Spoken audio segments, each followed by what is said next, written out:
The following recording is a production of Kickin' Out at 2 in conjunction with the WrestleMania Pro Wrestling Podcast Network and is intended for private use only. For more information, head on over to facebook.com/Kickin' Out at 2 or our Twitter handle @KickinOut2, along with searching Retromania with a W on any and all podcast platforms available to listen to archive shows such as this and all the great content of the Retromania Pro Wrestling Podcast Network. Evergreen content at your fingertips anytime at your listening pleasure. And with that being said, we thank you for listening and hope you enjoy the show. This is the randomness of WrestleMania here on Kickin' Out at 2. I'm your host, Dave Rosenbluth, and we are in the thick of WrestleMania season, and I thought it would be fun to just kind of rattle off some random stats, factoids, did you knows, and all things WrestleMania as we march towards WrestleMania in Philadelphia, April the 6th and 7th. I'm your host, Dave Rosenbluth, as I said at the beginning of this rant, and joining me, our special contributor, my brother Justin. What's going on, pal? Not much, man. It's WrestleMania season. It's WrestleMania season. Excited to be here. Any type of WrestleMania talk is my kind of conversation. So. There you go. So I thought it would be kind of fun. You kind of, in text message conversation, we kind of brainstormed a little bit, and you brought up the idea of like different factoids and different, did you knows and things like that. And so I thought it would be kind of fun, almost like a WrestleMania by the numbers, like they do with the Royal Rumble every year, where they put the Royal Rumble by the numbers, and, there was 10,000 tons of meat in the ring over the course of 37 years, and et cetera, et cetera. So, why don't you get us started with some of the different, facts and did you know randomness? Yeah, no, definitely. I'll start us off easy here. I found a list, and I didn't get the whole compiled list, but the list of competitors from most to least amount of matches competed in WrestleMania history. I think we all know who the first person on that list would be who tops the list. Undertaker. The Undertaker. The Undertaker holds the record for having the most matches in WrestleMania history at 27. 27, okay. So he's 25-2? Yep. Is that the record? Yep. Yeah. Yep. He only lost to Roman and Brock. Yes. Okay. And then Triple H has 23 matches wrestled in WrestleMania history in his career at WrestleMania. Now, just to have some fun here, who do you think might be number 3? I'm gonna go with Kane. Close, but number 3, and he would be a guy theoretically that has a chance to really climb up the rankings a little bit here. At 18 matches wrestled in WrestleMania history, Randy Orton. Okay. Wow, he didn't even pop up in my head. Kane and Shawn Michaels both have 17 matches in their careers. Okay. All right, so not far behind. Not far behind. Right behind them is John Cena at 16. Okay. Also has a chance to maybe get a couple more in there too. Yeah, he's probably got one or two more in him. Yeah, Big Show is at 15, as having wrestled 15 matches in I hope he doesn't history. tally on. Yeah, exactly. I think we've seen enough of the Big Show. Yeah. But not to get off topic, did you see the video of him recently on the Jericho cruise? Yeah, he just... Yeah. I mean, he's getting a knee replacement, or he's already gotten one by the time this recording drops. So, Okay, but yeah, it was pretty rough watching him, and then Jericho in, a full Speedo, long hair. I mean, it was not pretty. It's like going to your high school gymnasium, but on a cruise. Paying much more for it. Sorry, guys. No, that's okay. 4-way tie at 14 matches in their careers at WrestleMania. Edge, Bret Hart, speaking of the devil, Chris Jericho, and Rey Mysterio. Oh, wow. 14 matches. Okay. The sole pole sitter at 13 is The Miz. Wow, Miz had 13 matches at WrestleMania? And if you think about it, I mean, the guy's had, one major injury in his career that just happened recently, right? Or in the last year or so? He had it's not major, but he's not missed significant time with injury. He's been very reliable. Yeah. Him and Jericho have been kind of the two that, So, I could see him getting close to 20 before it's all said and done. Of wrestling at WrestleMania, let's be clear. You know?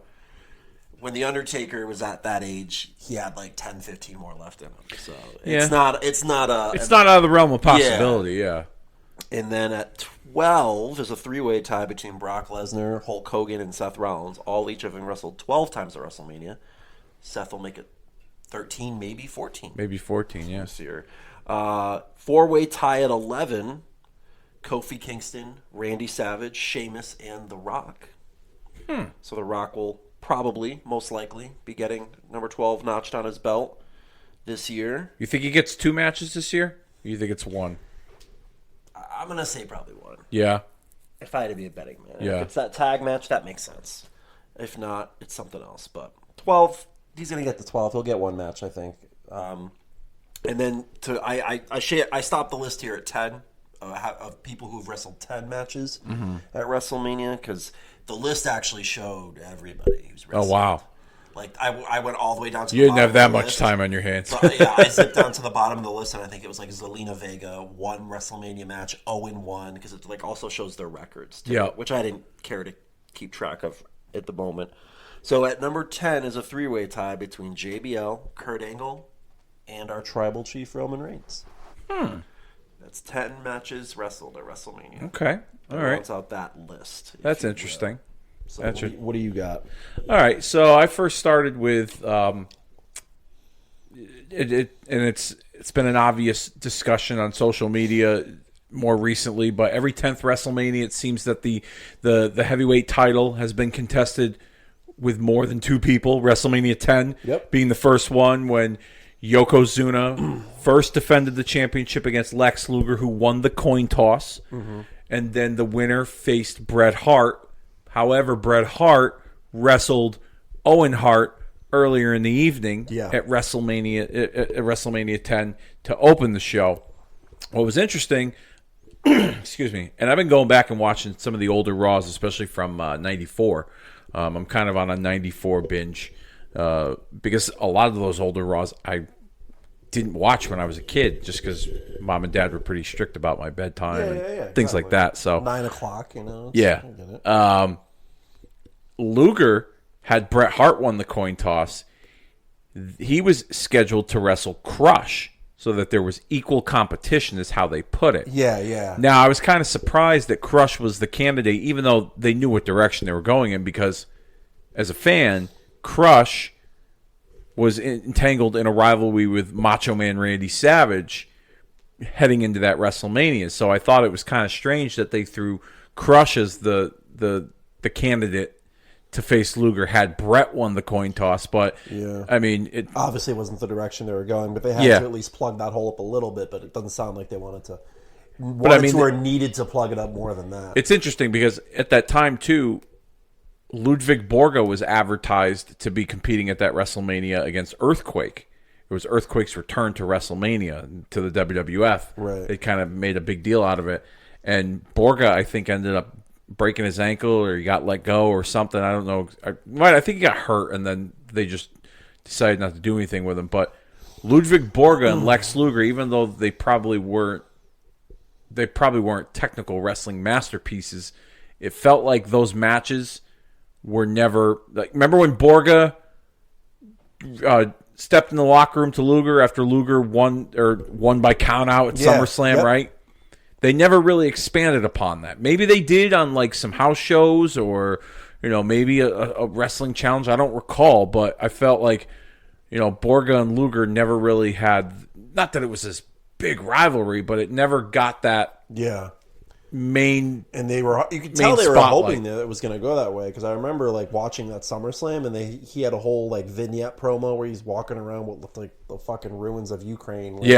About America. It was the city. It was the city of Detroit. Yeah, it looked like shit wherever he was walking around, and he was pretty much talking about how my favorite anti-American. Yeah, he's like the one line I remember from that was he goes, "This country is pissing away." The welfare check after welfare check after, like he was just going into like everything that was wrong with our country, which is still probably the case today. He's channeling his inner Ronald Reagan. Yeah, but it was just interesting some of the stuff I've watched going into it. But yeah, every 10th WrestleMania, WrestleMania 10, WrestleMania 20, Triple H defending the World Heavyweight Championship against both Shawn Michaels and Chris Benoit. And then WrestleMania 30, we saw Daniel Bryan defeat both Randy Orton and Batista in the main event after he had previously wrestled Triple H earlier in the night in the opening match to earn his opportunity in that. And a lot of people have speculated that we could see Roman wrestling twice at WrestleMania. Some have speculated it might be a triple threat because of a number of circumstances, one being the alleged pivot that they did creatively with putting Cody back in, trying to make up for their original plans for Rock to be in the mix. A lot of people said that a triple threat could be useful because of Rock's ring rust, and it kind of hides some of that. So it's kind of interesting. I don't think, honestly, that every 10th WrestleMania they've meant for I don't the think, title but it's just cool kind of that it interesting. just happened that way. I mean, there was definitely no plans.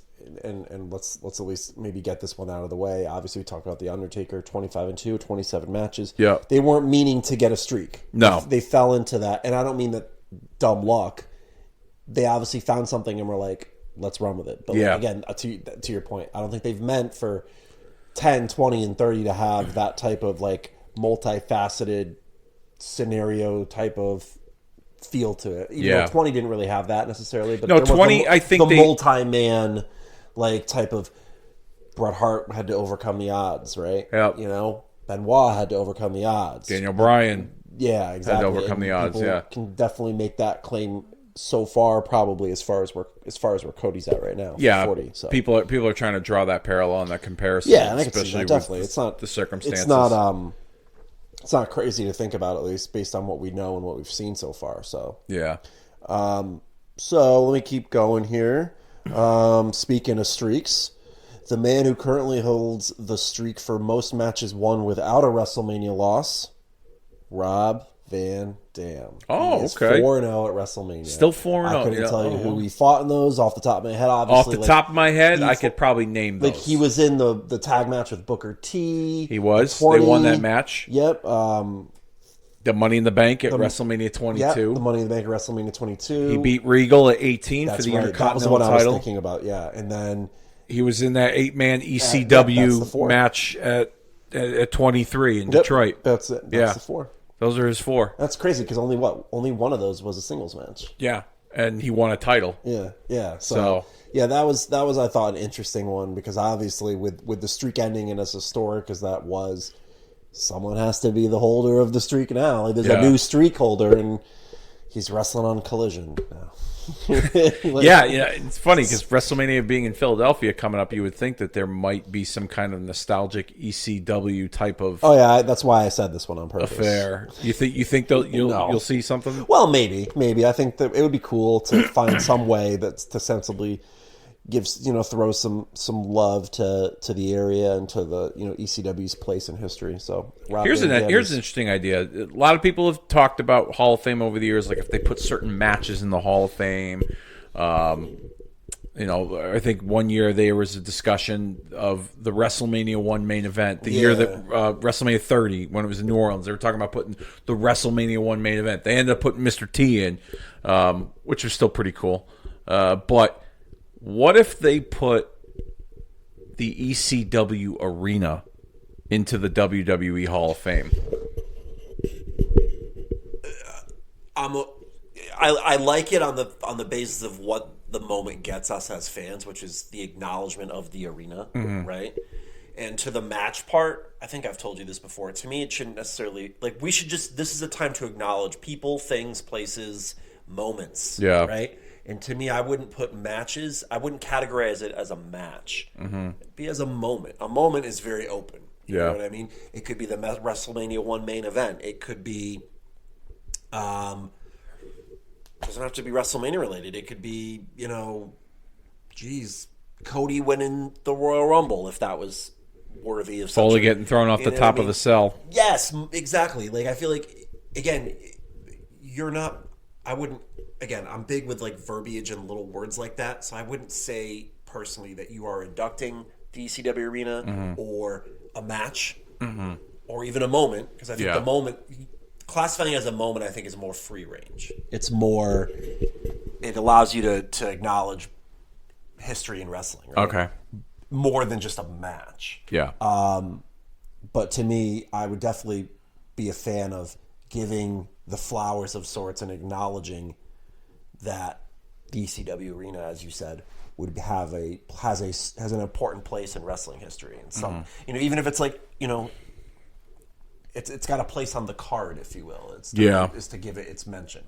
You know what I mean? So that would be cool. Like maybe if like let's say if a lot of people are pushing for Paul Heyman to go in as the headliner this year too. Right. If they did something where, and I think there are some groups that are going to be running that building that weekend. I'm pretty sure, yeah. I think there's a few. I don't know exactly who. I think GCW might be doing something there. Okay. But I don't know of anybody else. I'll have to look it up. But what would be interesting is if they made part of Paul Heyman's induction speech where they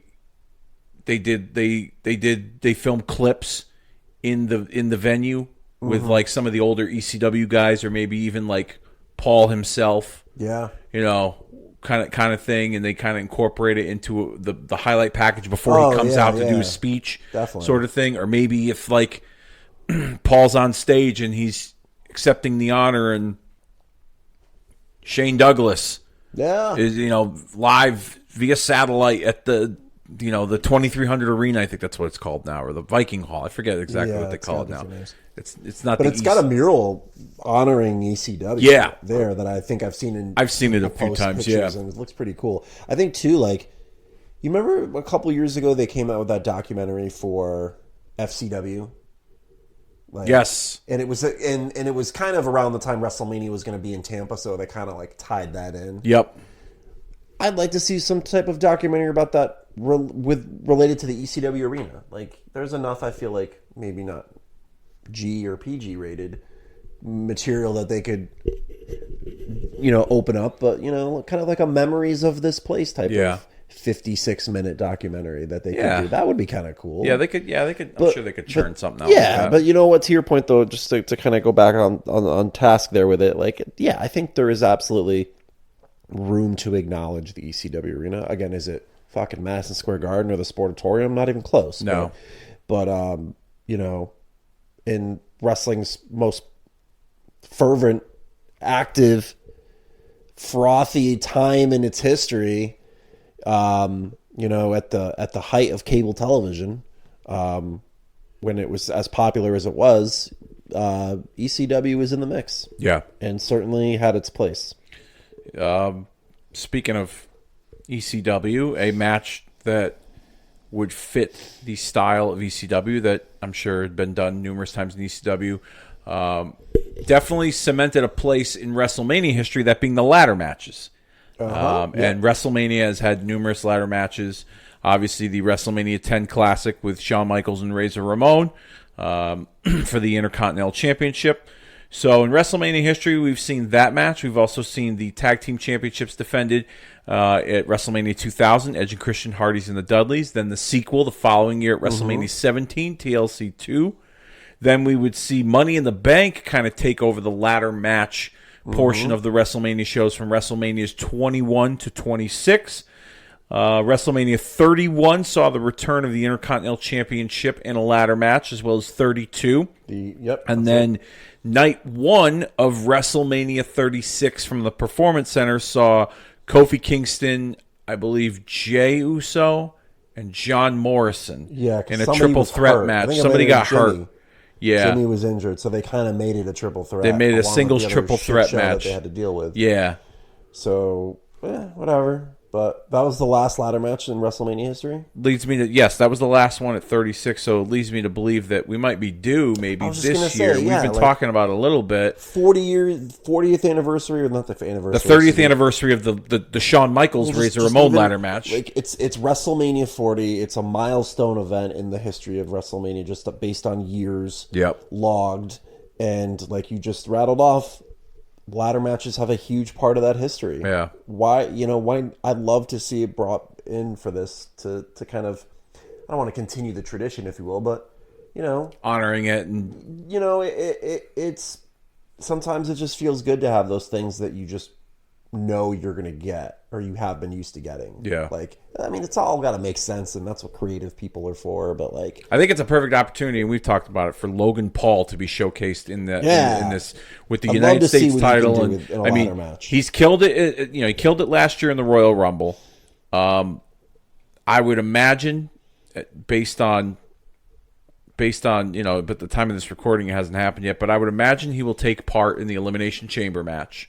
right. I'm almost betting on it. Mm-hmm. But by the time this recording drops, the chamber will have already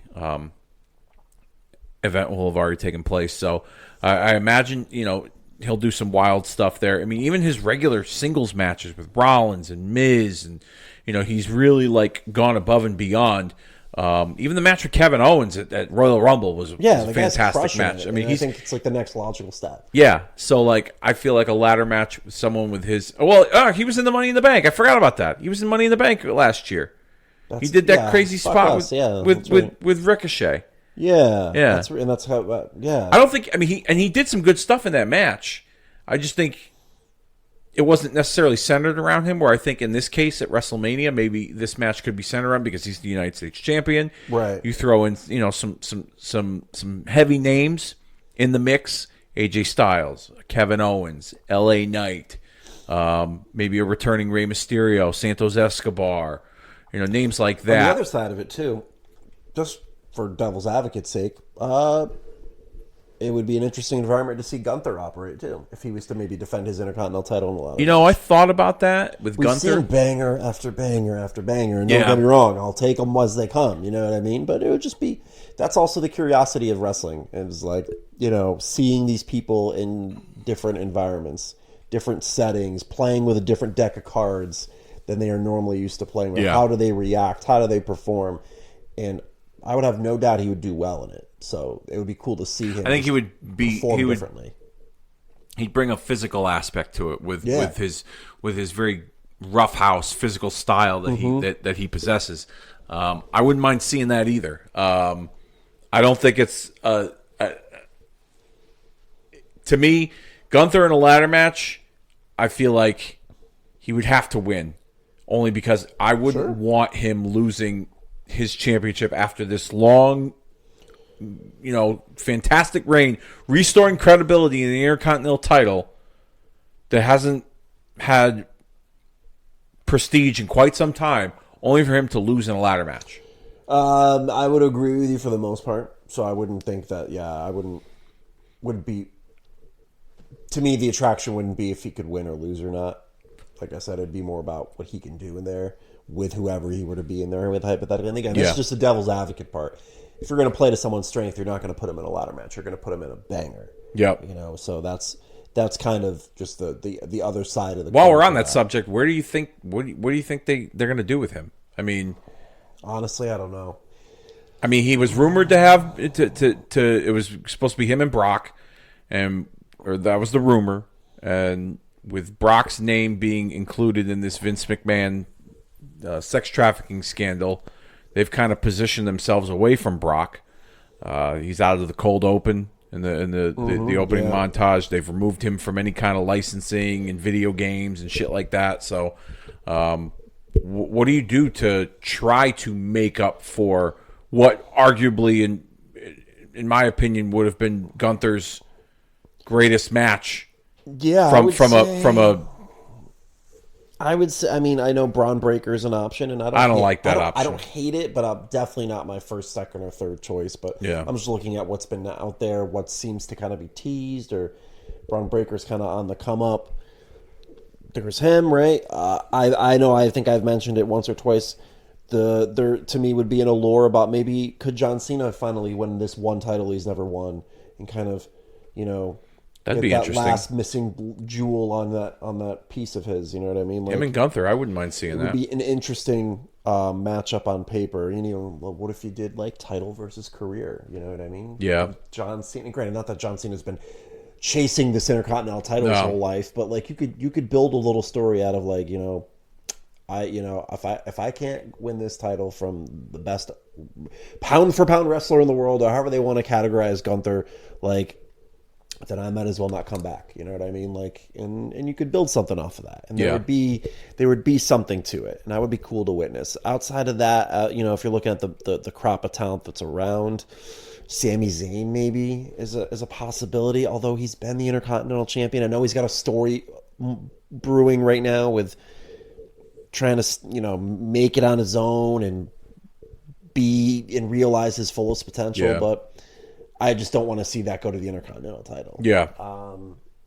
For my taste. I mean, it would be Chad Gable, but they've done that. yeah, that's what I mean. They've done Gable. He's really run through the whole roster. That's why Braun Breaker seems to be a guy that emerges because they wrestled in NXT. So there's some history, but this is pre-Intercontinental. I said title. this to you in a text, but Dragunov. Dragunov would be fantastic. To me, they had the best match of the year in 2020. Yeah. And when he finally dropped the belt, the UK belt to when Gunther dropped to the Dragunov, I would, yeah, again, sign me up. I mean, that seems to, like, the two matches he had with Dragunov during COVID probably showed the most vulnerability from Gunther's character. Oh, definitely. And I think that WrestleMania crowd, that Philly crowd, I think they would eat it up, putting the two of them in there. I mean, I'm pretty sure that they probably got plans for Dragunov at NXT Stand and Deliver on the Saturday, but him and Gunther, sign me up for that. I'd be all about it. So, real quick on the other side of this, Yeah. we talk about all these different ladder matches we've seen in WrestleMania, and you rattled off a lot. Yep. WrestleMania has only showcased in its history 2 steel cage matches. Not Hell in a Cells, steel cage matches. Number 1 being Bundy and Hogan at WrestleMania 2. the Big Blue. And the most recent, Braun Strowman versus Shane McMahon at WrestleMania 37. Wow. Nothing in between. Wow. That I thought was an interesting fact. That is interesting. So that's I didn't like that Braun Strowman Shane McMahon rivalry, to be honest with you. But I didn't really like anything about that WrestleMania. But to me, like 36 almost doesn't exist, and then 37's like it's like a 0.5. yeah, You know what I mean? 37. We watched it together, and we were just like, "Wow, they didn't do John Cena, no Brock Lesnar." We were like, "Wow, like this WrestleMania." I mean, It was so bare bones. It was okay, but you know what though? I look at it like this: that WrestleMania was done for the crew that stuck with them during COVID in the Thunderdome, and it would kind of be a slap in the face if you called somebody like a John Cena or even a Brock Lesnar or a big name to come in and work WrestleMania after they hadn't worked the Thunderdome at all. Right. Yeah. So No, I look at it like that absolutely. was their way of rewarding the guys and girls on that roster at the It time. was such a play again. That was such a what a time that was. That was such a. I felt like creatively the show was just existing, and it wasn't. It didn't. Yeah, there wasn't- It didn't matter what was happening. Yeah. Like nothing mattered. Not even like I was not excited to see Roman Reigns, Edge, and Daniel Bryan in the main event. That is the main event of like A SmackDown. Yeah. Yeah, it was a TV main event. like okay, cool, like but it felt like they just had to fill TV time every week. Yeah. And that's what they came up with. Not just that, but just in general, that whole year and change of no fans, and they were just obligated to pump out TV. And that's what they did, and it gave you pretty shitty things like Shane McMahon versus Braun Strowman. Yeah. Like, oh my God, like don't be a bully. Like we get it. You know what I mean? Like, or like Drew McIntyre and Bobby Lashley. Like, a good match. yeah, but like again, this was Drew, not Drew now, because I've made my feelings about Drew known, but I also say I've turned around on him since in these last few months. Like he is in many ways he is the face of that era of WWE, and that fucking sucks. Yeah. So I'm glad he's actually kind of transforming himself. Because a little had bit. COVID not happened, I feel like the momentum he was gaining after winning the Rumble, and then the way they positioned his character on TV against Brock going into that WrestleMania before they announced that it was going to be at the PC, like he was well on his way to being the guy. Yeah, and then it turned into once the crowds had to stay home. Like, Yep. he made it sound like he was, and again, it didn't come off like heelish. came off really corny. He came off like this I'm going to be here to entertain you guys while you're all going through this rough time with COVID. I mean, that was what they... But it came from him when, he's kicking dudes' heads off 2 weeks earlier, where it's like, he was too John Cena for me at that point when he didn't need to be. But I understood why he was going that route, because it was somewhat of a topical... Well, they dropped in my opinion, not to get off topic, but they dropped the ball with how they acknowledged COVID or lack thereof to begin with. Oh, we've talked about that. I thought that was, in comparison, AEW did a better job of having fun with it than the WWE did. They acknowledged the elephant in the room. WWE pretended like, we decided we wanted to come here and entertain you. We're going to make this more like the movies in terms of how we shoot these and edit and produce. And the crowd is going to be our talent that are nameless and faceless, and they're just going to cheer what we want and boot. Like, it was much more contrived in that environment. So that fucking sucks. It was like Vince's wet dream. Yeah, like it became aside more from all the other ones he's had. Yeah, right. Over Exactly. the years. Not to go off topic. Moving on. Yeah. So that was one. And these are some quick hitters too. Yep. Speaking of, not really so an interesting one for a guy who just was given their walking papers in WWE, back in the fall. Dolph Ziggler has never had a one-on-one match at WrestleMania. That doesn't surprise me. I thought that was an interesting one. And then going back to the Intercontinental title, here's one. Most years between WrestleMania matches, 21, Ricky the Dragon Steamboat. That would be 4 and 25. Wow. 21 years. I totally forgot he wrestled at WrestleMania 4. He was in the tournament against Greg Valentine. Yep, exactly. I totally forgot about that. Yep. Wow, interesting. Okay. I like that. I got a couple for you. Shawn Michaels, Mr. WrestleMania.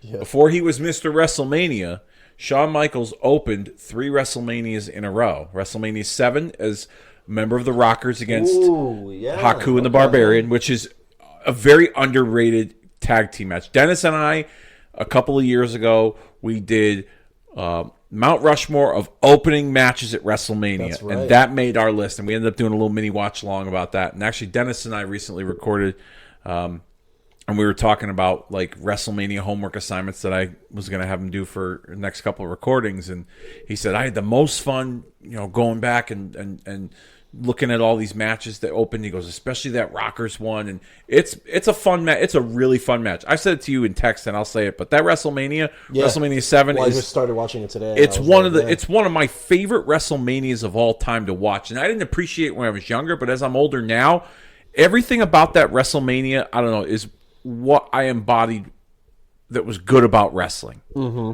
Like, just to me, like, I can see that. Absolutely. The hero prevailing over the villain and all the twists and turns. Like, to me, that was like the ultimate variety show. That particular WrestleMania. They had a little bit of everything. You had a blindfold match. You had a career-ending match. You had the title match with Hogan and Slaughter. You had even some of the crowd too in Los Angeles at the Lou Ferrigno eating saltines. They had everything. Oyster crackers. Yeah, that's what it was. Yeah, just that whole show in general. Like, I don't know. I could watch that one start to finish and not have a problem. Like and I think I'm just got done with Demolition. I'm still on that one actually. Demolition and Tenru and hand towel, as Bobby Heenan called them. Yeah, I forgot where I left off before I got over here, but I think I'm probably like a third of the way through it. So Michaels opened that WrestleMania with Jannetty. Then he opened the following year in his first singles match at WrestleMania with the newly donned Heartbreak Kid persona against El Matador. Ariba McIntyre's brother. who sang the national anthem at the Super Bowl this year. I thought that was cool. That was pretty cool, yeah. That was pretty cool. And then the third and final match that Shawn Michaels opened with at WrestleMania was against Tatanka at WrestleMania 9. Which some say was probably the best match on that card. It's a low bar to clear, but okay. That is a low bar to clear. I don't know. That match went too long for my liking, in my opinion. But Shawn Michaels holds that distinction, and that was pre-Mr. WrestleMania. So he's the only guy to he has the record for most consecutive WrestleMania openers. Jericho, I think, came in. No, I'm sorry. Regal came in second with 2. Losing to Jericho, and RVD back to back for the Intercontinental title both times. Okay, interesting. But Michaels, he holds that record pre Mr. WrestleMania. All right, let me bang out a few that are. You gave us some Shawn Michaels. I'm going to go back and give us a couple Undertakers. Okay. Most consecutive years with a WrestleMania match. The Undertaker, 18 years. From WrestleMania 17 to WrestleMania 34. Wow. Consecutive years with a WrestleMania That's right. match. He didn't work 35. That's right.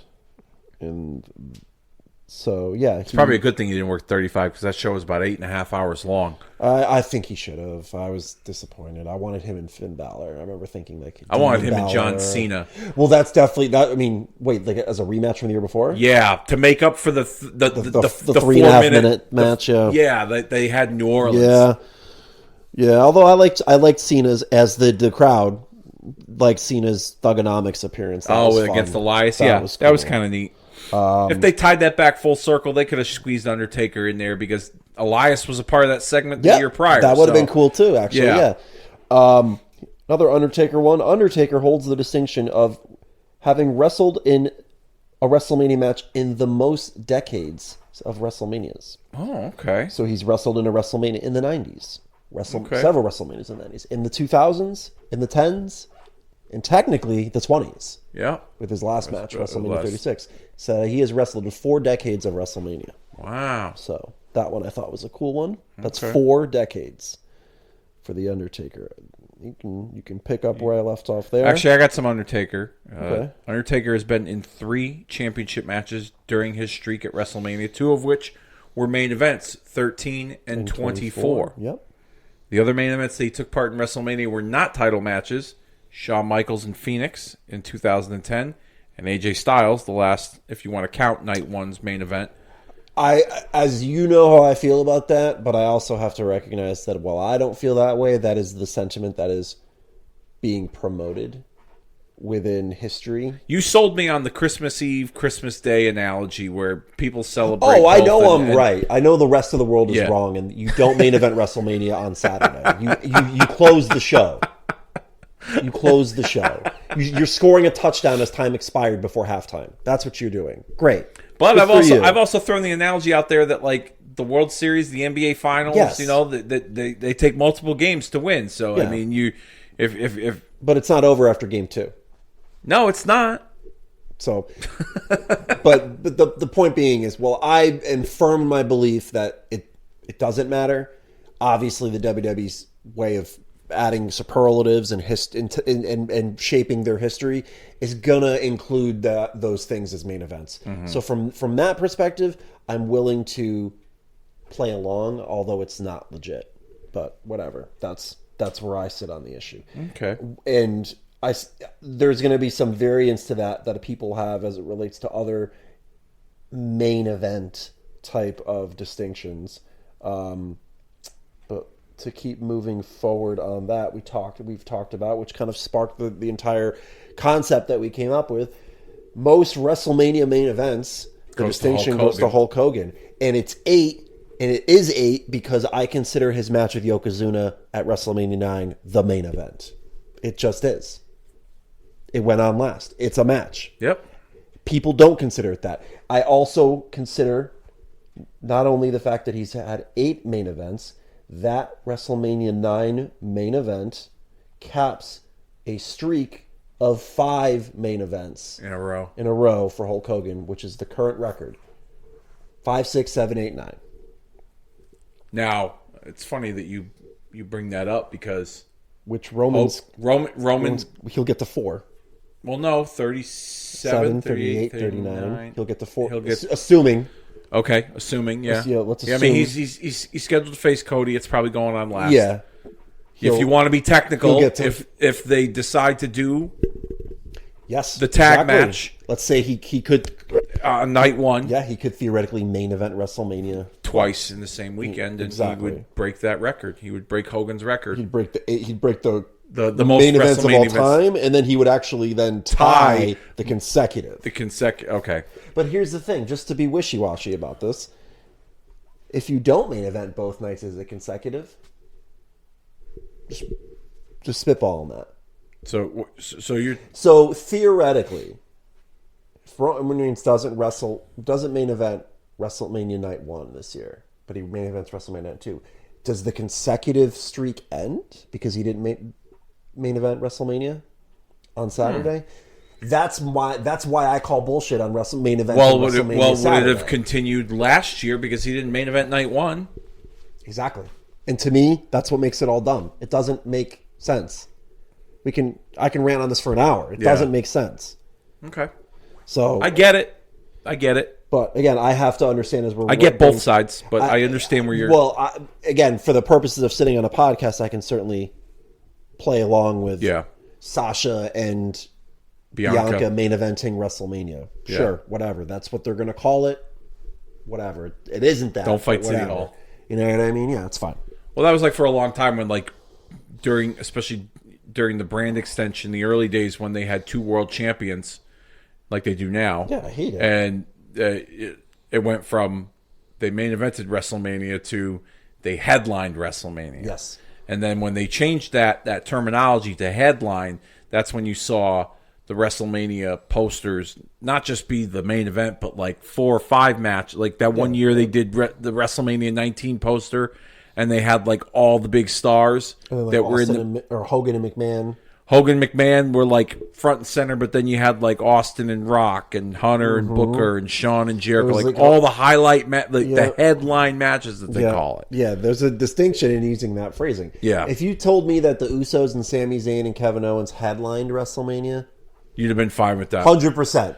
You headlined WrestleMania. Yeah. You didn't main event it though. Yeah. You know, there's only one main event. And that to me is like a special thing. That's the greatest thing you can do in professional wrestling, in my opinion, is main event WrestleMania. You can't fucking just pass that out. Yeah, I get it. That's the way I look at it. No, I get it. I understand it. I just think sometimes it's semantics. And sometimes, exactly. It is incredibly semantic. Sometimes it's just one of those things where it's like, and I remember seeing this on a WWE documentary. There was the WrestleMania 24 when they were in Santa Clara. And there's a shot that they show John Cena in the back, and he's kind of warming up for his match. And there's a group of people around the monitor, and that was when the NWO came out during the Sting Triple H match, and the place went crazy. And Cena looked back at everybody that was kind of standing around. He's like, sometimes you got to throw the rules out in order to entertain them. Yeah, exactly. So that's how I kind of see this with the whole WrestleMania main event, night 1, night 2, all that nonsense. Absolutely. Speaking of the secondary titles, WrestleManias 29, 21, and 24 were the only time that the world title had closed WrestleMania. So WrestleMania 21 saw Triple H lose the world championship to Batista, Edge in 24 losing the world championship to Undertaker, and did I say 20? Oh, secondary. It's 20 and 21. I'm sorry. Oh, I totally got that stat messed up. Excuse me. Okay, what I meant to say was that 20, 21, and 24 were the only times. I mean, I don't know why I said 29. That belt main evented. That championship main evented, and it was changed hands each time. And it changed hands all 3 times. That's pretty cool. Benoit defeating Hunter and Shawn, Batista defeating Hunter, Undertaker defeating Edge. Those are the only times that those world. And then at 27, it opened the show.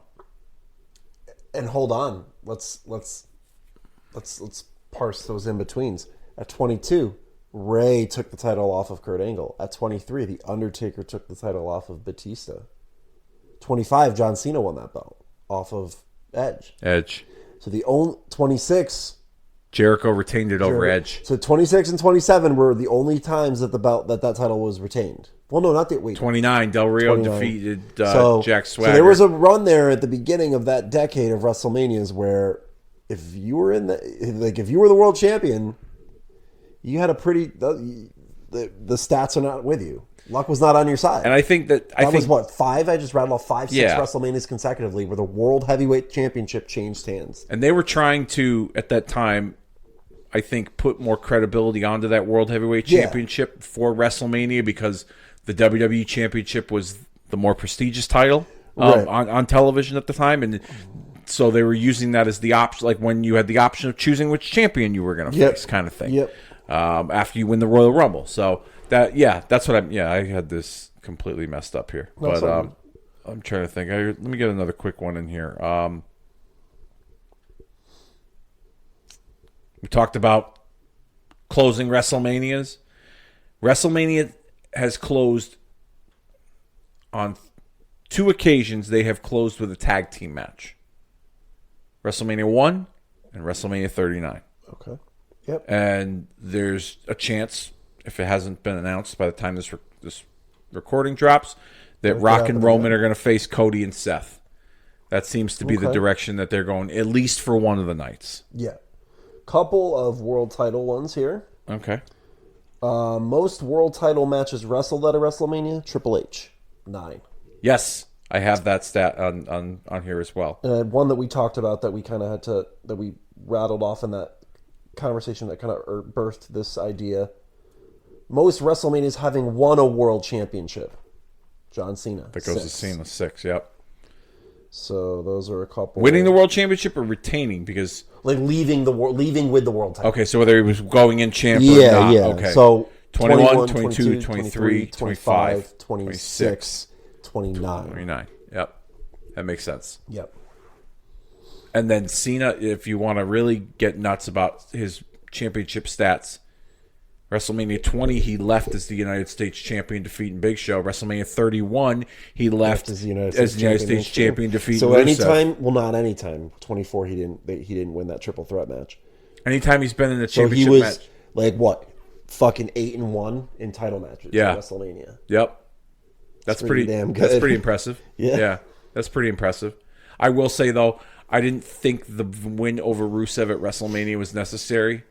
I thought Rusev should have defeated, because they had Rusev beat him at Fastlane or whatever like a month before. Yeah. I think Rusev should have defeated him at WrestleMania, but I get it. They wanted the big happy ending at WrestleMania. In retrospect, I think I agree because like Rusev had a hard time recovering from that. It took him. They had like 2 more pay-per-view matches. They had I think a flag match, and then they had his a overall Russian chain character, match. it peaked there. You know what I mean? And yeah, they did those matches, and it was like whatever. Like who cares now? Like Yeah. Where like honestly, like yeah, he didn't really rebound until he got Rusev Day. Yep. That's 3 years later. He Yeah. did what were they called? League of Nations or whatever. Oh, that was awful. I liked it at first, but then it got meh. Like then you realized what it was for. It was just a machine for like Roman Reigns to beat up. Yeah. Of people. Whatever. Once they got smoked by the Legends at that WrestleMania that year, it was just kind of like. And by the time they even made it that far, it was like, Yeah. You know, that WrestleMania was in defeat. The New Day were like the what's that reward they give people? Like the breakout stars. Yeah. You know what I mean? The breakout players. There's always somebody at a WrestleMania each year that kind of like the fans get like behind, and that the coming out party. Yeah, like that year that was New Days, just like that year in New Orleans when it was Cesaro and he won the big battle royal. Everyone was crazy for him. Fandango at 29. Even Daniel Bryan at 28. That's where Yes started. Yeah, exactly. I remember we were in that nightclub at the Kevin Nash party. Oh my god, on South Beach, and people were screaming it. Yes, I mean that wasn't the first time we heard it. Like we hated it. We hated it. Oh my god! I remember and then we were at the airport, like when we got there, like I think, or we were the hotel. Yeah, it was everywhere before it was WrestleMania. Yes, and that's where it started. No pun intended. Remember when we were in the we were coming back from the Meadowlands after the Raw after WrestleMania 29, and everyone was doing the Fandango. Oh, that was so fun. It was fun. I have a video of that somewhere. But remember when we got off the train and everyone was still doing it, and I don't know who it was, but it might have been some security guard or somebody in a booth. They were like, all right, knock it off. Like, we were being too loud. Yeah. Like, you didn't know where it came from because there was nobody around except for all of us the wrestling conductor fans. or whoever it was. Yeah, the conductor was like, all right, knock it off. Like, that's enough. Yeah. Like they had enough of wrestling and WrestleMania fans that year. year. Couple others to rattle off here that aren't really related to those specifically. But this one actually might be my favorite one, and I hope it like never gets touched. Most consecutive years with an appearance on camera at WrestleMania, Howard Finkel, 32. Wow. And then I know his health took a decline and he stopped going. He had a stroke, I think. Yeah, and I know he passed away a couple years ago. But like to me, I hope that's a record that's doesn't get touched. Yeah, like the streak, I appreciated that it ended. I know people hated that it ended. I liked that it ended. But this one, don't touch this one. So 32. So you said 32 consecutive appearances? Yep. On camera. On camera. The closest person to do that, I think, It's Michael Cole. I was just going to say Michael Cole. He's Yep. I think they actually talked about that. He's right up there. He's got to be like 26, 27, 28, something like that. So we're looking at if he was at so his first WrestleMania was he on camera for 14? Was he on camera for 13? He wasn't in the company for He wasn't. 13. I don't know when he started. Todd exactly. Pettengill. That was Todd Pettengill's last WrestleMania. Okay, so 14. Was he backstage? Did they do something backstage with him? Well, let's just start from there. All right, let's just start from 15 then, because he did the color. He did the play-by-play that night with Lawler before the main event with Austin and Rock when Jim Ross came in. So 15, 16, 17. So it's 25 years. Well, From WrestleMania 15 till now, that would be 25 years. Yeah. So that's 25 consecutive. So If you're counting the 2-night WrestleManias as one. Yes, you're counting those as one, I think. All right. For this record. for this statistic. Okay. Like if you appeared on Saturday but not Sunday, you appeared at WrestleMania. Yeah. Boom. Satisfied. That's 25 then. That so sounds he's got right. 7 more to go, so you figure he could probably break that record. I won't be mad if he does, but like Howard Finkel named the frickin' thing. Yeah, exactly. You know what I mean? Yeah. Like, come on. Yeah. So that's one that I thought was cool. And I do specifically remember being in Orlando when he wasn't announcing the Hall of Fame inductors that you're going, where's Howard Finkel? Like, Was that which year in Orlando? 33. 33? Okay. That was when he wasn't there. That's right. I think they had like whoever the fuck it was. One of the Who was that guy that they had One do Fall, Shane that guy. McMahon's ring announcing? It was That that guy. Yeah. Greg Hamilton, Yeah. Yep. who I thought was a decent announcer. Yeah. But I don't. The best in the world. He did the whole spiel for Shane. I thought it was cool. That was kind of neat. So, yeah, that's a nice little feel good stat for Howard Finkel. A very obvious one, WrestleMania 1, the only WrestleMania where the WWE Championship was not defended. Hulk Hogan, Mr. T against The main Piper event and tag Orndorff. match. All right, so I got a question for you regarding that. Okay. I might have said this to you, and I'll say it here for our listeners, but I feel like that WrestleMania main event, okay, Hogan and T against Piper and Orndorff, there's been that age-old debate. Who drew that WrestleMania? Was it Hogan or was it Piper? And Go ahead, keep finishing. Well, you don't feel like that? It's a weird. Keep going. I don't have a. I feel like that not enough credit goes to Mr. T, because I personally feel like that, and I wasn't alive, or I was alive, but I wasn't watching wrestling, for WrestleMania 1, okay? But I've seen a lot of retrospectives. I've watched a lot of older footage, War to Sell the Score, all this stuff. Fans, I think, wanted to pay money to see what Mr. T was going to do to Roddy Piper, more so than Hulk Hogan was going to do to Roddy Piper. That's what I was going to say. The Hogan Piper argument, I think, is so we're kind of, I think, aligned on this one. Like, it appears to be like that's what that draw was in that match, and just the bigness of the event. Yeah, seemed like this never before hybrid of all these things that are coming to descend on wrestling. Yeah, seemed to kind of be where it wasn't, Hulk Hogan on his own drawing it or Roddy Piper. That's an interesting dynamic that people try to put out there. That would be the.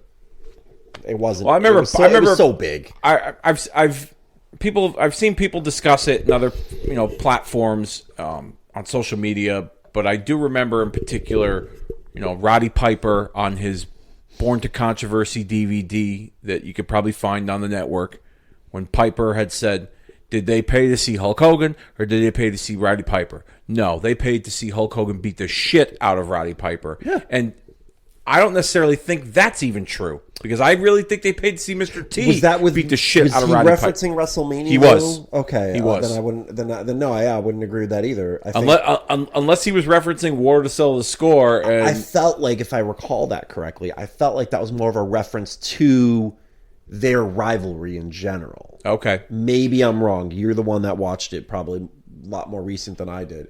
But I feel like that may have been a bigger reference because I do remember them kind of in that documentary talking about in a chapter, DVDs chapters, right? Yep.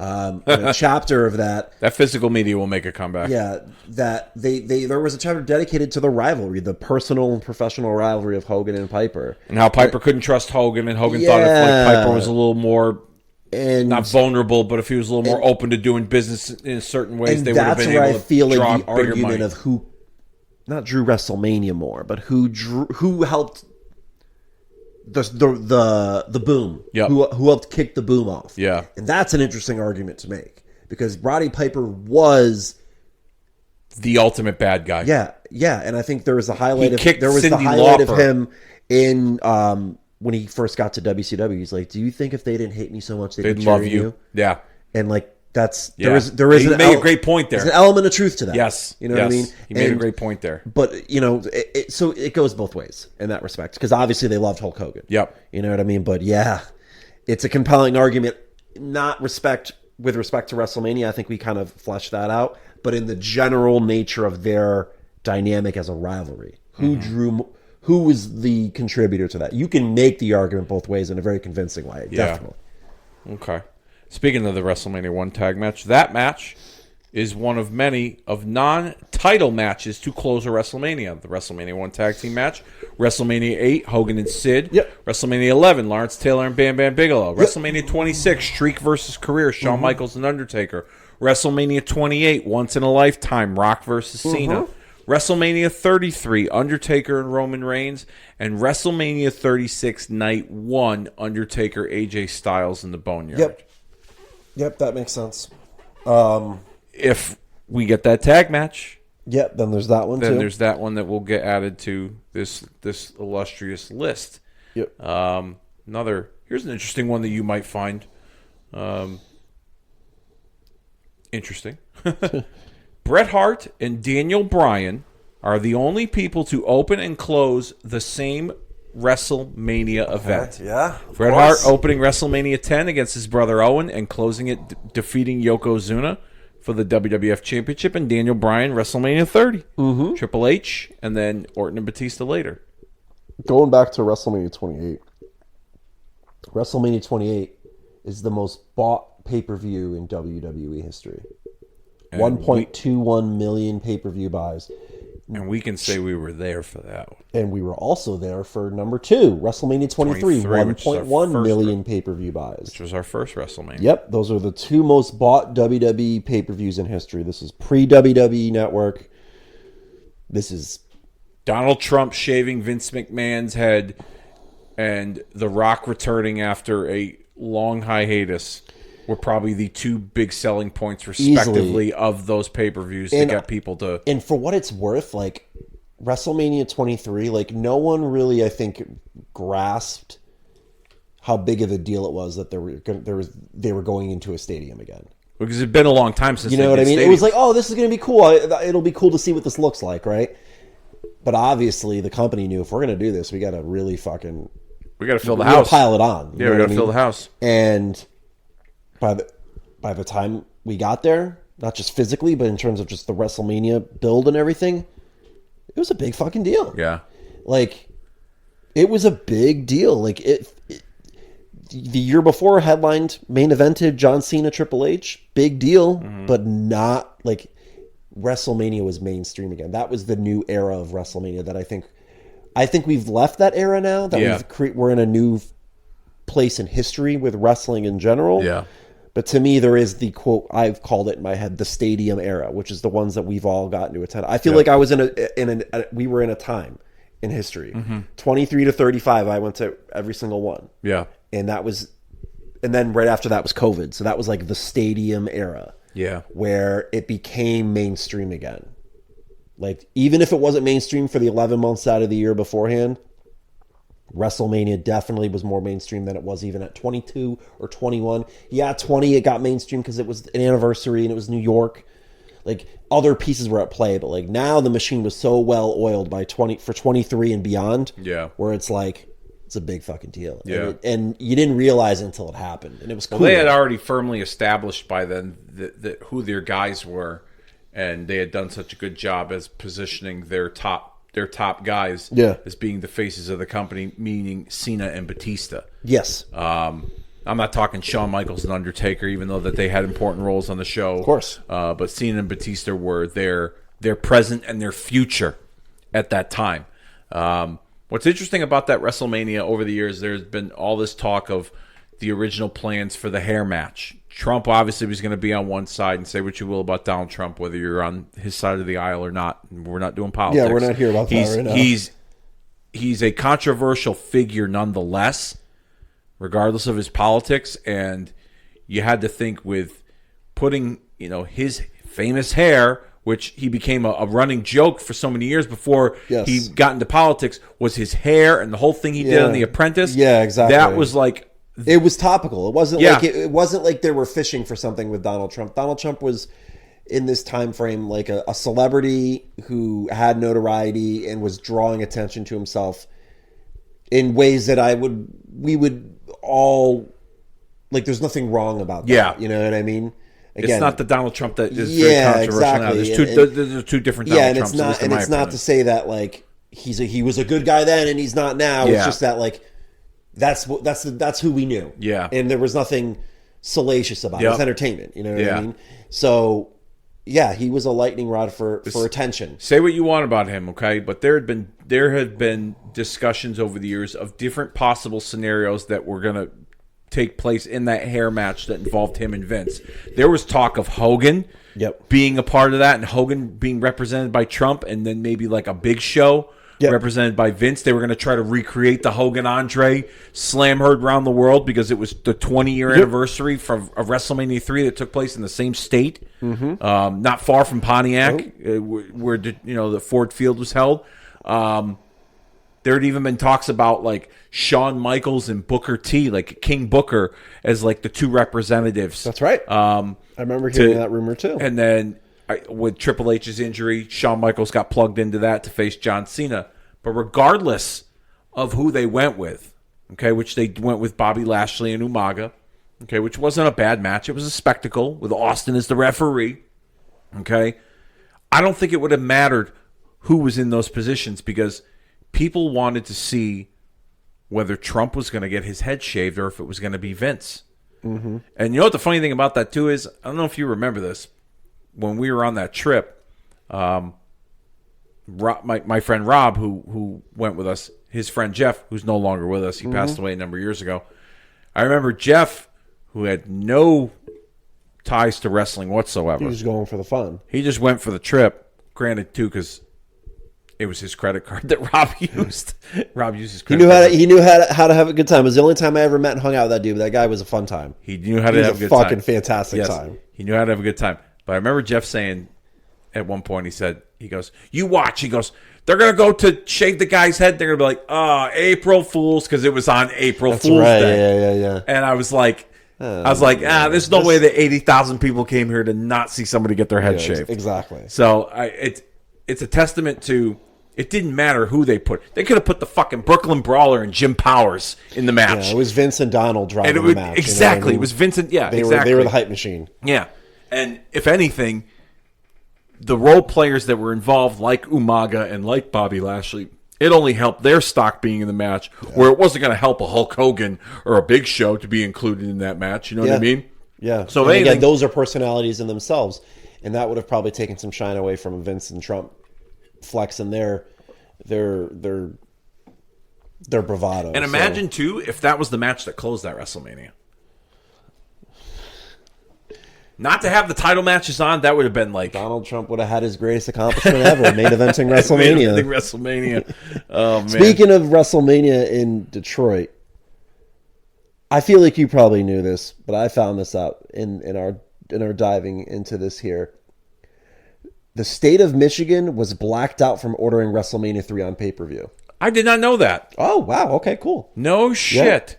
They wanted every fucking person to descend on the Pontiac Silverdome for WrestleMania 3 and blacked people out. Wow. Like you see blackouts for baseball games, football games. Oh, God, you were not able to order pay-per-view in the state of Michigan, the WrestleMania 3 pay-per-view. Wow. I'd have been pissed if I didn't get a ticket and then I couldn't watch it on TV. Yeah. Oh, man. They must have had closed circuit then at that. I think honestly, I think closed circuit was still a thing at that time. I don't think pay-per-view became a thing till it became prominent, I should say. Because I think pay-per-view was in the early infancies around WrestleMania 2. Yeah. But I'm saying, I guess, like, maybe that was the contingency for people who didn't go to the I think event WrestleMania live, 3 was the last year they did close circuit. That I could see that. So maybe they had that available for people who couldn't go to the Silverdome. And maybe they kind of offered that up. Because, that would have fucking sucked. I mean, but, yeah, I thought that was a really interesting fact. That is. And as we're talking about cities, Michigan, the state of Michigan, the city of New Orleans, and Toronto hold the distinction of being the only cities to have hosted a WrestleMania twice. Michigan with Pontiac at WrestleMania 3 and Detroit at WrestleMania 23, New Orleans 30 and 34, and Toronto 6 and 18. What about New York? New York has hosted it 4 times. WrestleMania's 1, WrestleMania 2 technically, WrestleMania 10, and WrestleMania 20. City, though. We're talking about cities, right? I'm talking about like state, city, like I'm kind of regions. Yeah, regions. So New York has hosted 4 WrestleManias. Okay, WrestleMania 1, WrestleMania 2, WrestleMania 10, WrestleMania 20. New Jersey hosted 4. 4. I don't count 29 and 35 when they said New York, New Jersey. That's fucking bullshit. It's New Jersey. Geographically, it's listed New Jersey. California has hosted 7. WrestleMania's 2. WrestleMania 7. WrestleMania 12. WrestleMania 16. WrestleMania 21. WrestleMania 31. And WrestleMania 39. Yep. They have hosted the most WrestleManias. It's like the Super Bowl. I feel like the most Super Bowls have been out there, too. Chicago. New Orleans, too. WrestleMania's 2, 13, and 22. Florida. WrestleMania's 24, 28, 33, 36, and 37. Texas, surprisingly, only has hosted it 4 times. 17.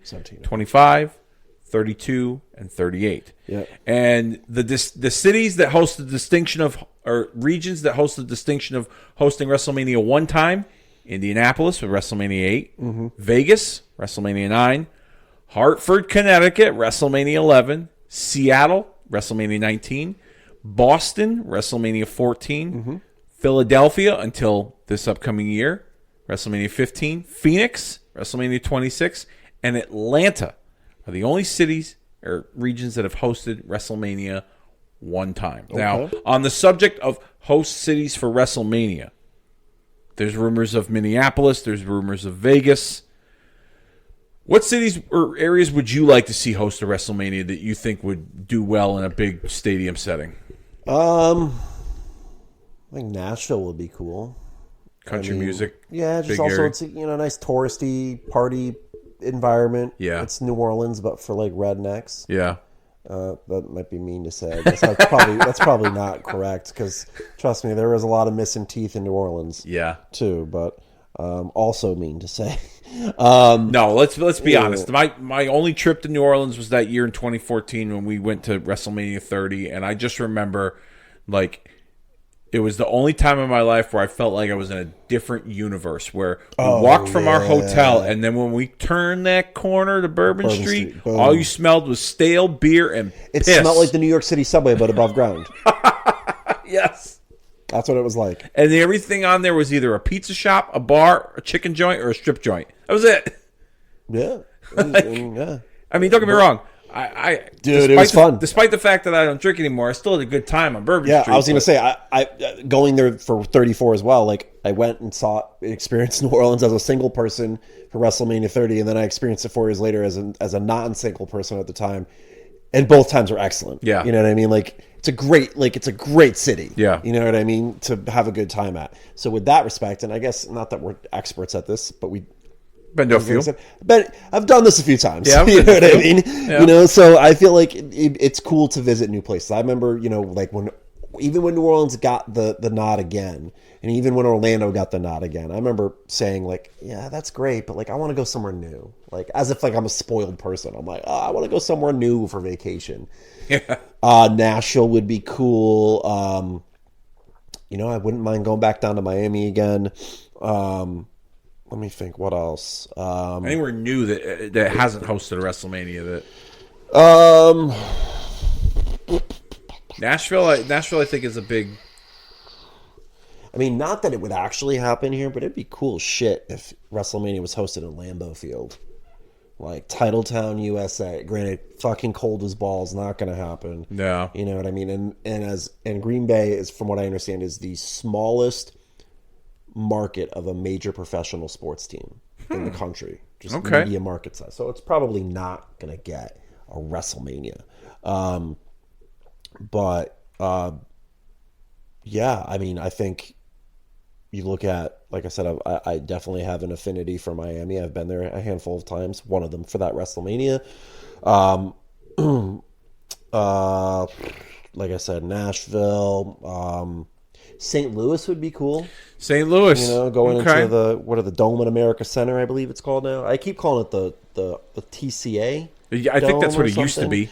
The greatest show on turf is always what I think about when I think about that St. Louis Rams teams with Kurt Warner and Marshall Faulk. I always think about that. Indianapolis would be cool in that new stadium they have. Newer. It's like 10 years old now. Yeah. I mean, it's been a lot of places. I'd love to see. I know the timing of the year is not the best, but I'd love to see a WrestleMania in a baseball stadium, like in the Northeast, like the Yankee Stadium, like or Citi Yankee Field. Stadium, or even like Fenway. The aesthetic would be cool because it's a weird looking place. Yeah, anyway. The dimensions of the I know ballpark. that the time of year is cool not shit. great, and That's like a SummerSlam for me. I feel like. Logistically, you would have to take, you would have to hope that the Red Sox are out of, on like a 10-day road trip. Exactly. To start baseball season, to do something like that. Or, you know what would be really cool that I've thought about for WrestleMania? Foxborough, where the Patriots play. There's one problem with that. The traffic is atrocious. It is. I've understood, and I've been up. There's only one way in and one way out, and it's and it gets logged, jammed up. Having said that, they play 8 games a year there. You know what I mean? Like it's still an NFL stadium. Like it still happens, and I know the area's developed and been more developed over time. So I think that they've been making a conscious effort, from what I've been hearing, to try and develop it more so that it's more appealing, so that they can maybe host major events. I mean, a Super Bowl especially. I think it's one of the state, because they announced it recently. I think it's one of the stadiums that's hosting World Cup games when the World Cup comes here in 2026 or 2028. I think it's 2026, but I thought I just saw the announcement the other day that it was MetLife. That's hosting the World Cup final. The final, okay. Because I remember like LA was considered for one of the final rounds or the final round, but like they didn't want to bend over backwards for there was some for FIFA or something. Dallas. They wanted FIFA to pay into something. I forget. But it ended up being that MetLife Stadium's got that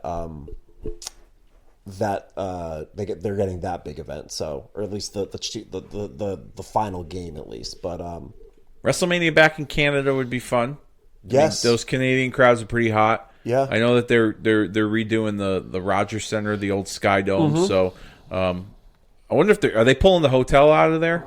I feel like I heard they are. Yeah, okay. I don't know that for sure though, but I feel like I might have heard that. I'm sure that they would probably put a luxury box in there. I'm trying to think where else. I mean, obviously, the big push lately has been the United Kingdom and London. That would be cool too. Maybe even Wembley.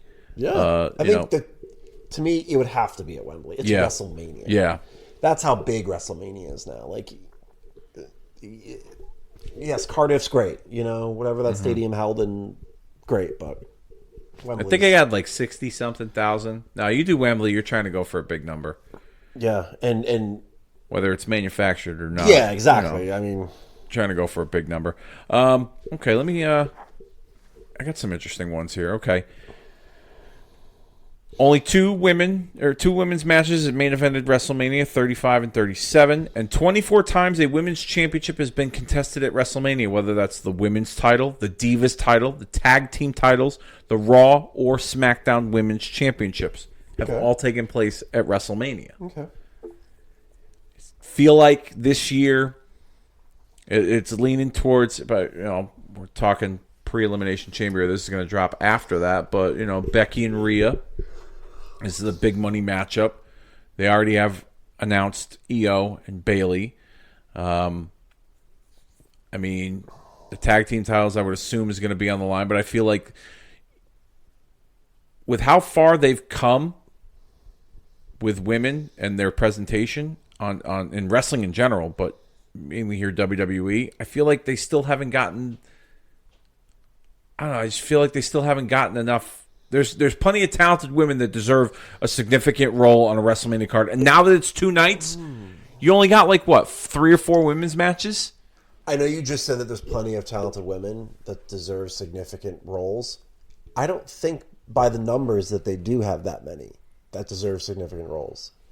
That's not saying that they don't have, by the numbers, enough women to have on the roster. But it's a matter, I think, of just of developing a top to bottom division of women across all your brands that can warrant the space for it. They're not there yet. When we talk about the Royal Rumble this year, it's like slim pickings of it over to get 30 women on that card. Yeah. You know what I mean? Into that match. So from that respect, I feel like they probably aren't. They don't have enough. They don't have enough in comparison to the men. Mm-hmm.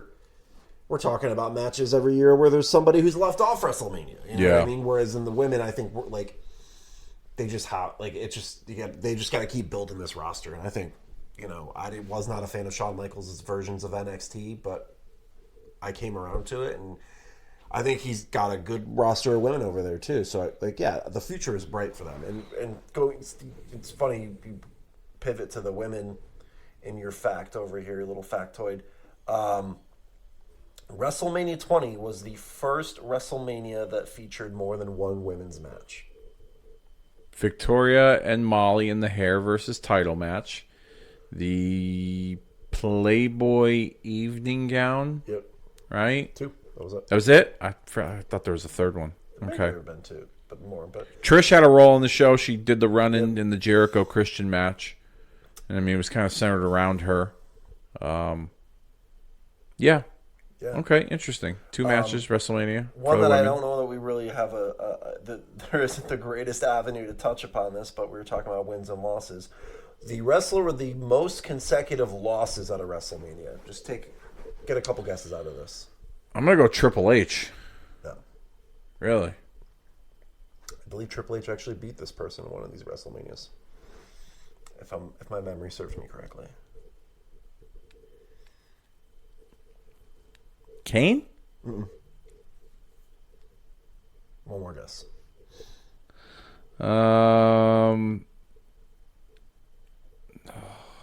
God, you got me. Goldust. 10. Wow. 10 consecutive losses. That doesn't mean he wrestled at 10 in a row and lost. But over the course, he's lost 10 matches. Okay. You know what I mean? Because obviously there were years where he was in, he was out. But he has not won a match. And he went on a 10-match losing streak or something. Well, you got any more that you got on your list? Because I got for facts. Yeah.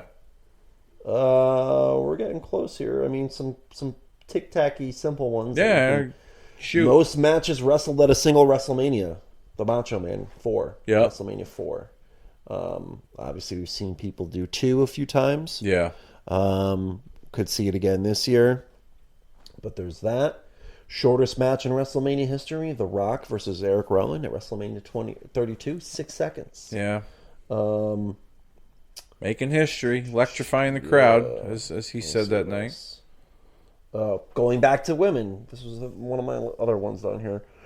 Up until WrestleMania 32, not a single women's match lasted upwards of 10 minutes in WrestleMania. I believe that. That one, I believe, they were the popcorn 16 match. minutes. They were the popcorn Absolutely. match. They were. It was what it was. Now the popcorn match could be anything, really. But, while we're on the subject of WrestleMania records, I think we can kind of close this out and circle back a little bit with, the main players so far with Rock and Roman, Cody, and Seth Rollins. The Rock has competed in 10 WrestleMania events, 6 of which were title matches of the WWE Championship and the Intercontinental Championship. 5 of those were in the main event, the last match on the show, with an overall record of, guess. In his overall WrestleMania WrestleMania record. It's a losing record, I'm pretty sure, isn't it? He breaks 500. Ooh. He's at 500. I'm sorry, he doesn't break. He's at 500. he's 5 and 5. Okay. 5 and 5. Speaking of facts and related to The Rock, I remember it might have been the last face-off between Rock and John Cena before WrestleMania 28. He, in his promo in the ring with John Cena, he had made mention about, like, of course, everyone knew how important it was for John Cena to beat The Rock and why that was a big deal to him, but he kind of shed some more light on why it was important for him to beat John Cena. And one factoid that he brought that I thought was really neat was he'd beaten Hulk Hogan at WrestleMania. He'd beaten Stone Cold at WrestleMania. And, like, if he could beat John Cena at WrestleMania, like, that's kind of like Mount Rushmore. 3 of the biggest stars in the history of the business. And The Rock could lay claim, and did after that night. He's beaten each of them at WrestleMania. Which I think is pretty damn cool. Like, that to me is an accomplishment. Well, that's like Eli beating Tom Brady twice. Yeah. In the Super Bowl. Like, Yeah. He can always say that. And granted, he lost Stone Cold a couple times on the way there. He did lose to John Cena. He did get the one win over Hogan. So, well, it's funny because he kind of brought that. He kind of alluded to that at 30 when they did the toast with Rock, Hogan, and Austin, where he said, "I've made history with you, and I've made history with you at WrestleMania." And I just remember sitting in the crowd watching. First of all, it's still, in my opinion, at least for me, it's not my opinion, it's fact because it's how I feel. It's still the greatest moment I've ever been a part of live at a wrestling show. For me. Yeah, for me, yeah, I would say in my superlative to that is it's the coolest non-wrestling match thing I've seen at a wrestling show. Yeah. And, there are moments, dating back to my first wrestling show I ever went to, or, my first WrestleMania, or, I remember the first time I took Daryl to see wrestling in June of '98, and it was a house show in Hartford, Austin and Undertaker against Kane and Mankind, and he came out of his seat like you wouldn't believe, and I remember just looking around and like, oh my God, like this, it was not even a TV show. It was a Friday night on a house show, and like the place was fucking going crazy. It was probably one of the wildest shows I ever went to. I believe it. And so to put that in there in the perspective with Hogan and Austin and Rock and being able to live through those 3 eras of WrestleMania and then for it all to come at once, and Hogan and Austin being one of the biggest dream matches that never took place, probably the biggest what if on the table that was left on the table in wrestling history. And they kind of tied that up, and I thought that was neat. Yeah. Like just the mutual respect. Yes, exactly. Yeah. To kind of acknowledge I respect what you did. And to acknowledge the elephant that would kind of always been in the room about it, with Austin's remarks at the Hall of Fame years ago at Bret Hart's the politics behind it, Cannibal ass with Hulk Hogan's name on it, all those things, and then of course the internet digging at it and finding meaning and rumors in that. Like, it was cool that kind of put that to bed. Not just put the idea of a match to bed, because that probably still wasn't happening at that point. But even just like whatever heat these two dudes apparently may or may not have had, like, we got to see that chapter close. In person. And Rock there too. Like, it was just exactly. Like, and that whole thing is like you said, the coolest non-wrestling match moment I've ever been. It's still the coolest moment in my fandom. To be able 100%. To witness all of that. That was so cool. Like when he came out to Real American, I was like, I never thought I'd be at a WrestleMania hearing Hulk Hogan, Real American. Like, that might have been the first time I saw Hulk Hogan live. Really? For me, because again, younger. Didn't go to WCW shows. Like, not that Hulk Hogan was at all those. That's the first time I ever saw Hulk Hogan at WrestleMania. Yeah. For me. Yeah. So to see him live, like, again, I didn't grow up on Hulk Hogan, but You can't deny that. You can't. Hulk Hogan live. Yeah. You know what I mean? I say that about Aretha Franklin. We got to see Aretha Franklin live. That's right. Like that's WrestleMania 23. That's Yep. cool. Yep. Or John Legend. Like that's also the spectacle of it all. And those are the things that like. Those people they break and shatter records of their own. In their field, and to go back to Hogan, I got to say I saw Hulk Hogan at WrestleMania, which is no different in many respects to seeing Tom Brady or Pat Mahomes or whoever, on the biggest stage possible. Yeah. Which he, not all the records had his name on them that we rattled off today, but certainly. There's no denying Hogan's place in helping WrestleMania become what it is today. Yes, indeed. Roman Reigns, overall WrestleMania record, 8-2. 7 of those were main events. 6 of those were title matches. So the 2 losses, one is 34. To Brock. And they're calling 30. Well, he did get pinned by Seth Rollins. So 31, yeah. Because it was a triple threat. It was the cash in. Yeah. That's right. So he lost those 2. And what was that last part of that? 6 of those were title matches. So the only 2 matches that were 32, 37, 38, 39. Did I miss one? 34. So 29, 30, and 35 were not championship matches, and they were not in the main event. Yeah. The 2 6-mans with the Shield, and then the match with Drew McIntyre when he came back from the cancer that nobody gave a shit about.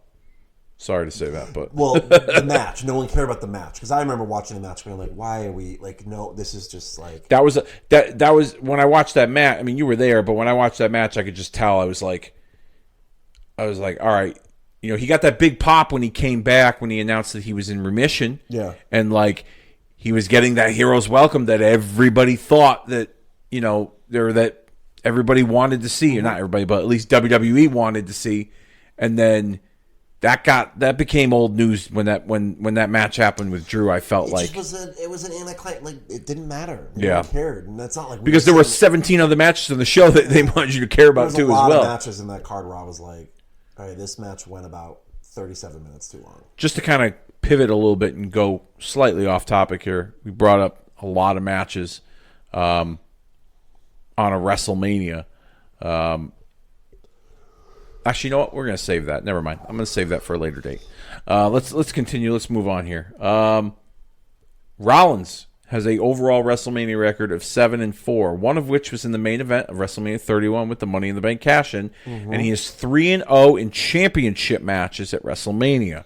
The Money in the Bank, the match with Miz and Finn Balor at WrestleMania 34, and the match with Brock Lesnar at WrestleMania 35.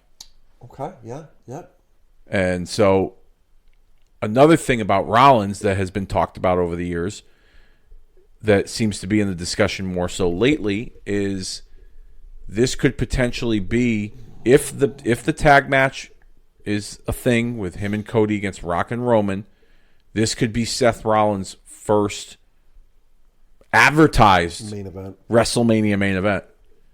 If we're going by the night one, night Again, I have to play along at least for what it's being said by the people who actually make the decision. So, yeah. And as of now, he would go in as the World Heavyweight Champion, unless they were to book the situation where Rollins were to defend the title on night 1 at the beginning of the night, and then he would have to tag with Cody for night 2. Or no, I'm sorry, the main event at the end of night 1. Or he wrestles in the title match on night 2. Yeah. Beefs up night 2 a little bit. I mean, who's going to deny what Seth Rollins is? I don't want to say he's put the company on his back, but he sort of reminds me of, this is going to be a weird dynamic. He sort of reminds me of that almost year that Austin was out with a neck injury, and who was the guy? Triple H. Yeah. Yeah, he's the workhorse. Yeah. I'm not a big fan of his character. The character doesn't. Yeah. It has its moments for me too. Yeah, I think he's trying too hard to play something that he's not. I've always felt like Seth Rollins, the performer, the in-ring performer, has been before everybody started chanting this song now, Seth Rollins, the in-ring performer at his best, was when he was the most over, when he was putting on these banger matches. Like that year that he wrestled in that gauntlet match on Raw for like an hour and a half, right? I think speaking of records, I think that is technically the longest match in WWE history. I think I read that somewhere. Really? Yeah. It was like him and like Roman and Cena. Like it was like 56 minutes long something, or right? I'm not like the longest match. It was like a 7 or 8 man match, right? Yeah, like something it went like multiple segments. Yeah. It was it took up most of the show. Yep. And yeah, it was, I believe, if my memory serves me correctly, it's the longest match in the history of WWE. That's saying something. Like that match, was that heading into WrestleMania 34? Or was that heading into 30? No, he won the Rumble to go to 35. So I think that was the WrestleMania going into 34 when he eventually wrestled Miz and Balor for the Intercontinental Championship. That match, and then the other countless matches that when he's having like those style of matches, and that's when I feel like he was at his best. This whole character thing with the song, and he looks like the fucking Joker. I'm just like, okay, it doesn't do anything for me. Yeah, you know, I think it's cool to a degree. Sometimes, like especially as things heat up here with whatever he's going to be doing at WrestleMania, you would think maybe he's a little more serious, focused, or serious. Serious is would be a word. Yeah, he's a little more on point with whatever his objectives are, to the point where maybe he's cutting back on the dancing a little bit or whatever like that. But outside of that, like I'm not. It's what it's what it is. Yeah, I don't have I'm pretty indifferent to the character in general. Hey, throw yourself in a bedazzled suit and still be credible. I guess you've done a good job at that point. And out of these 4, the last individual who has the worst record out of these 4 in this potential WrestleMania main event is Cody Rhodes. Yeah. His overall record is 2-7 at WrestleMania. 4 of those matches came in a title match. 1 of those losses came in last year's main event. So he was in the WrestleMania 24 Battle Royal. Yep. Didn't win that. WrestleMania 25, he was not on the card. 26, he lost the triple threat with Orton and DiBiase. 27, he beat Ray. Yep. 28, he lost the Big Show. 29, his match got pulled. 30, he was in the Battle Royal and lost. 31, he was Stardust and lost the ladder match. And 32, he lost the ladder match. Yeah. And then his return in 2022, he beat Rollins on WrestleMania Saturday, and then last year losing to Roman. Huh. Yeah, I mean, so what? 2-7? 2-7. It's got a lot of work to do to make that up, to be honest. Now, if you were to predict, let's say they booked a tag match for night 1, and then it's Cody and Roman night 2. Do you have Cody and Seth win that tag match going into night 1? Or do you have Rock and Roman winning? It would be a big deal if Roman or The Rock ate a pin. Is really the only response I have to that. Because not that they couldn't, but I think most fans would sit there and say, no way they lose. No, Roman's not getting pinned. Yeah. That's probably the one thing I would feel like wouldn't happen. Or not wouldn't happen, but like I have a hard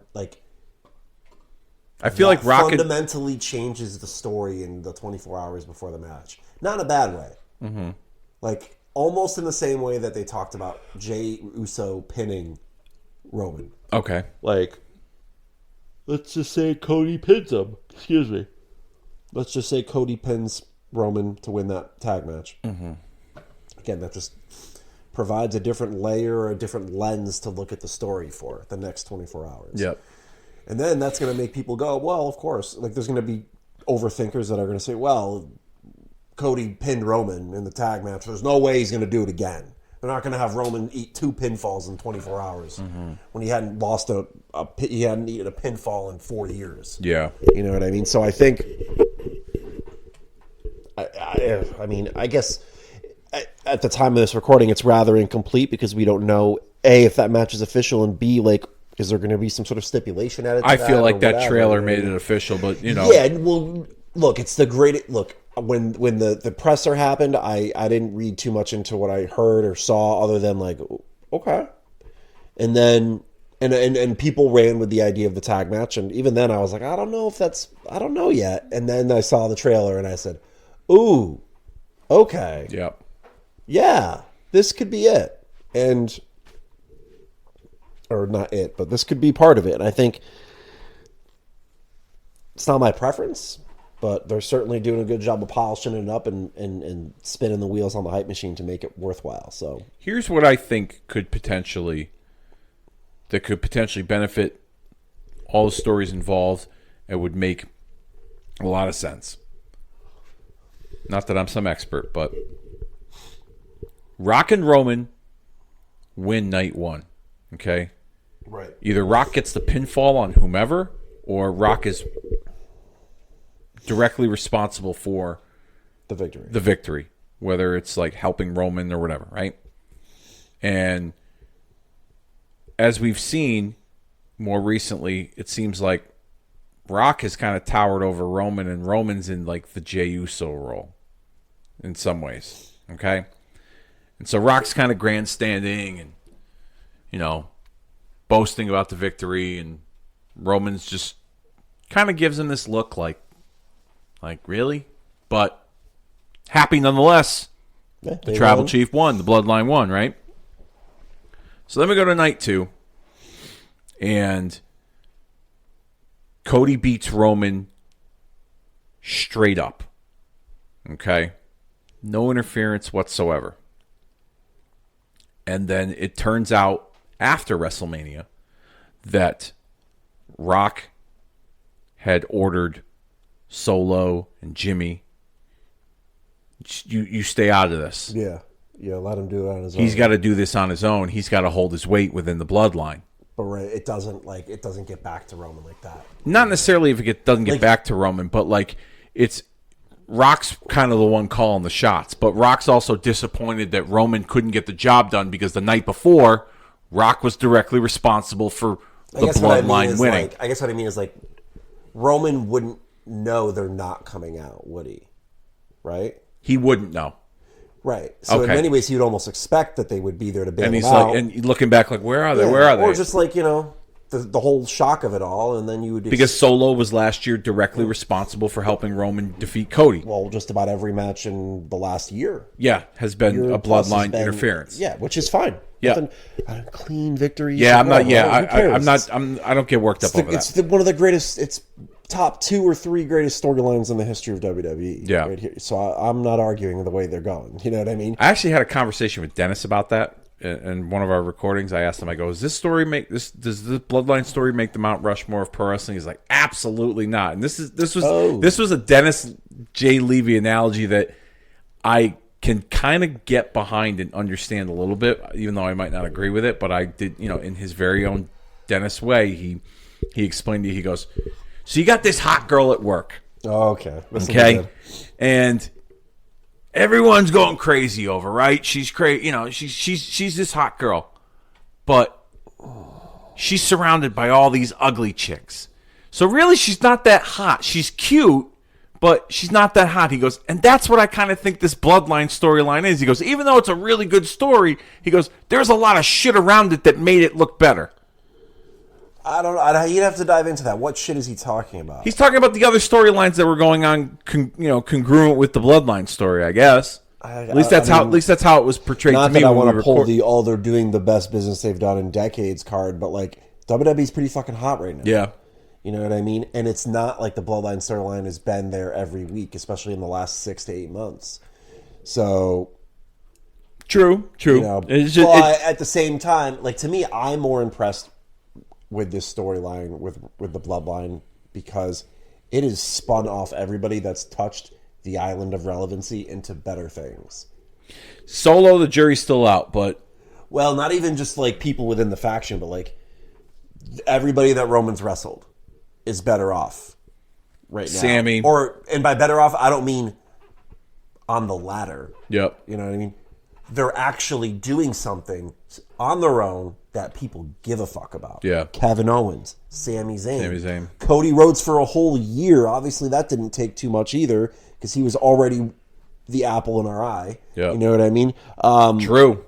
Drew McIntyre. You know, there was Edge and Daniel Bryan and the stuff that he spun them off onto in the summer that year. I mean, John Cena's an exception because John Cena was in and out for that, but like, No, I get what you're same saying. thing with Brock. I get what you're so saying. I think he's done a good job of, and maybe it's just I'm just looking at it with a different lens that I have in the past as a fan, but like, I don't know anybody who's done that type of job in that role as a main eventer. Brought them into what they're doing, shined them up real nice, no pun intended, and then boom, like, all right, you know, Roman has knighted them and they've moved on and done and now their storyline is meaningful, even if they're not the champion. Even if so, to me, from that perspective, this is why it's to me top 2 or 3 in terms of like its value to the company. It allows Roman Reigns to be able to leave for months at a time because these other people can do it. You know what I mean? And that's what I think is the MVP element of Roman Reigns. Honestly, I know we're at the time of this dropping where we'll be short of a month away, and finishing the story is what we're all clamoring for. But I'm not ready for Roman's reign to end. Really? I mean, I don't want it to. If it should it end at WrestleMania? Great. Story ended. Cody Rhodes gets it, and I don't think I can wait another. And away we go. But I just think Roman Reigns is he is on a level that I don't know I've been able to witness as a fan in terms of one. And he could still be on that level without the title. Right, but it would be different. I'm just not ready for it personally. I'm not saying I don't want, like, I'm going to be rooting for Cody probably, but in terms of just like, man. Because I don't think I could do another year. I don't think I could do can't do another year of this. I don't think I could do another year of it. Like, I've talked to you about it, and it bears repeating. Last year, I was 50-50 regarding who I wanted to win and who I felt should have won. And I thought, if Cody wins, it's a safe booking. His story, it makes sense. He came back after an injury, won the Royal Rumble. He toppled, Roman Reigns, who at that point last year already had an impressive, 2.5 year run with the title. Yeah. Now, it didn't happen, and as many had put it, Cody had to endure more hard times, even though the stuff with Brock didn't make a whole lot of sense to start out. It was still compelling stuff as time went on, and then the stuff he did with Judgment Day, and he's kind of made his way back to Roman. And I feel like it's one of those situations where I feel like, and especially now as hot as he is, because he is fucking white hot right now as a babyface, Cody.